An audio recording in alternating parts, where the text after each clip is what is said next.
Pastor Yeshua talked about parable, right? We know that parable. I think we know where I'm going with this. About a servant who's in the front on that day, and the father says, I don't know you. I never knew you. And then the other servant, who believes, or is surprised to find out that the father knows him. Because what?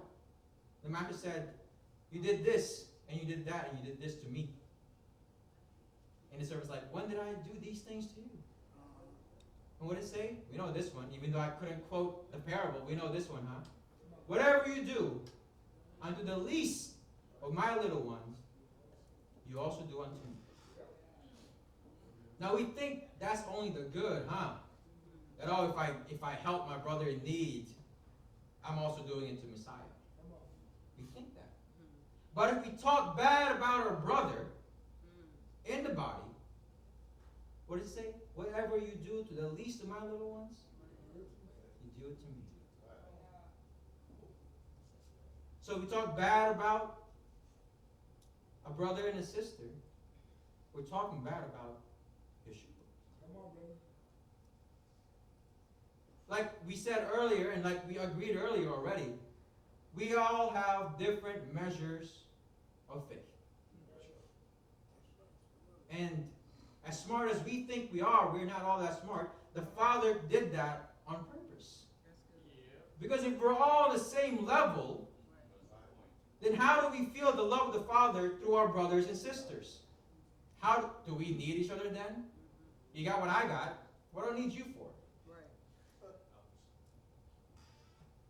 But because some has more and some has less, then we can build one another up. I'm sure we're all familiar with Legos, right? In Legos, you can't put the two ones with a bump together. If they're the same block, exactly the same, they're not going to fit. But one has a hole, and one has something to fill that hole. And then you can build something out of it. That's the body of Mashiach. We have something, we have talents. Others have talents that we don't have. And together, we should be using this to build the body up. Not just within, but without. Outside. You know, it's my dream, if the Father wills it, in the future, to build a congregation where there's no congregation, obviously, right? But in that is have it to grow outwards, to reach other countries, to use the youth, right? The younger generation, to have them involved, you know, to go do missionaries and stuff like that. That's my dream. To give responsibilities, because if the Father is in them, then they will rise up to that responsibility. Now, I can't do it on my own at all. I'm not a musician, for one. So how am I going to build that church up, so-called, without the Father, if I don't have a drummer, a pianist, chorus leader? That's the body.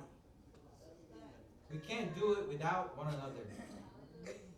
Even if the Father inspires someone, like Pastor Isaac, or my dad, or whoever our leader is, to do something, if the manpower isn't there for it to get done, it's not going to get done. Now, we're all in agreement, right? So, maybe next Shabbat, we could do something more to build the body up. We know what we need to do. We know the mission that the Father gave inside of us. Let's just take that step. Because it's time that the louder ones are overcome by those who have stayed silent. And what I mean by that is simple.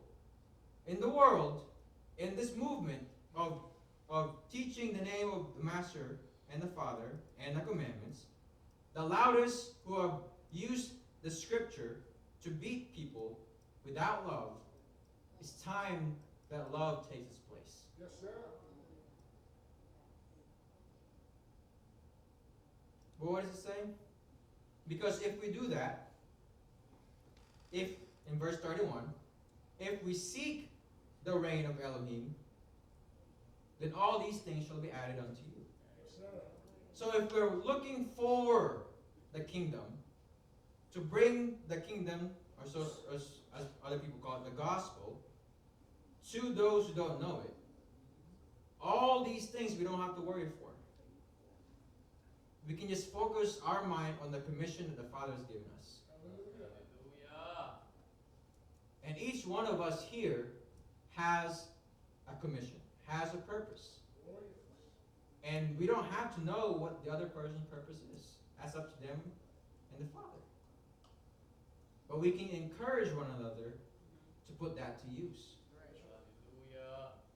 Whether it takes us to do it ourselves first, because some of us are shy, some of us need to see that someone else is doing something before we do it. Sometimes that's what it takes. So be it. The Father has given us special talents and special measures to do just that. Imagine if Thaddeus was too shy to play the piano. He scoffed at that. He knows. He's not shy at all. Even if he's playing wrong sometimes, right, brother? But if he didn't do that, then the praise service wouldn't be as lively if he was too shy to do that. Or Uncle BJ was too shy to go first. Can we imagine how that would be? We can't even imagine. Praise Yah. Huh? So that's what it takes sometimes. It doesn't have to be you. If the Father is pressing on you to wait until someone does it, fine. But for those who are able to do it first, do it.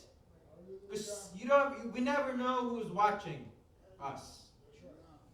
We never know who is looking at our every step. That's why He called us to be a city upon a hill and a light in a dark house. In Romans chapter 8, now we've talked about in Colossians, right? That people are led or fall prey. Actually it's a warning. That don't fall prey to philosophy, to empty deceit, according to the traditions of men, according to the basic things, the elementary things of the world. Don't fall prey to these things. But instead, what? Be led or fall prey unto who? The Messiah. That's who we should be led by. What does it mean to, let's just make an image out of it, right? A picture in our head, so to speak. What does it mean to be a prey to something? If a lion has captured a lamb, that lamb is submissive. Totally and entirely submissive to whatever has captured it. That they can't even think to go against what has captured them. And for that example, because the lamb will be fearful. But for us, we can't even think to go against it, because without Mashiach, we are without life. What does it say in Romans 8:12? So then, brothers and sisters, we are not debtors to the flesh, to live what? After the flesh. We owe nothing to the flesh. It has gotten us to no good. It's given us what? Sickness, guilt, pain. We caused it, most of it probably. We did it to ourselves. But we don't owe it anything to continue living according to the flesh. For if you live according to the flesh, we are going to die. But, see, I listened to a sermon last night before, at least part of a sermon, before I went into this, and it was a sermon from 2 years ago. I will not forsake you, nor leave you. But, that's how Pastor Alex started with it. Likewise here, if, what? If you are living after the flesh, you are going to die. But if by the Spirit you put to death the deeds of the body, then you shall live. We all want to do that. We all want to be led by the Spirit. But we can't serve two masters at the same time. We can't be led by the Spirit and still do the deeds of the flesh. One has to die so the other can live. So we have to die so that the Master, Yeshua, can live in us. If by the Spirit, we can't do it ourselves. We've tried that, right? We've tried to change our own ways. Hasn't ever worked. But if by the Spirit you put to death the deeds of the body, then you shall live. And the last one, verse 14, what does it say? For as many as are led. Now, that means all those who are led by the Spirit of Elohim, these are the children of Elohim. And that's it. If you are led by him, then you are his child. If you are not led by him, then you're not his child. But we have a lot of people today saying that they're a child of the Most High, that they're Israelite this, they're Levite that, they're Judah this, but they're not being led by the Spirit. And how do we know if someone's being led by the Spirit? Galatians 5. For the fruit of the Spirit is what? Love, joy, peace, long-suffering, temperance. We know that. If we don't know it, we can go to Galatians 5:22. So if we are being led by a Spirit, then we are bearing fruits of the Spirit. And that reflects outwardly in what we do and how we do things. In one word, grace.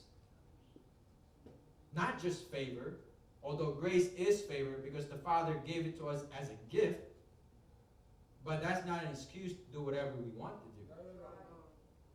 In fact, it's the opposite of doing whatever we want to do. So, we know, there's a hallmark right there. As many as are led by the Spirit, these are the children of Elohim. Praise Yah. Hallelujah. So I'm going to end with this. And we read it in Proverbs 17. The Father gave me, through to my brother Shandon, he told me to say this as the end. In Proverbs 17, verse 24.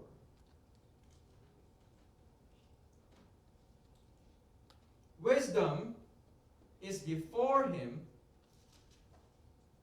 I'm sorry. Should have been chapter 15. It's what we read, right?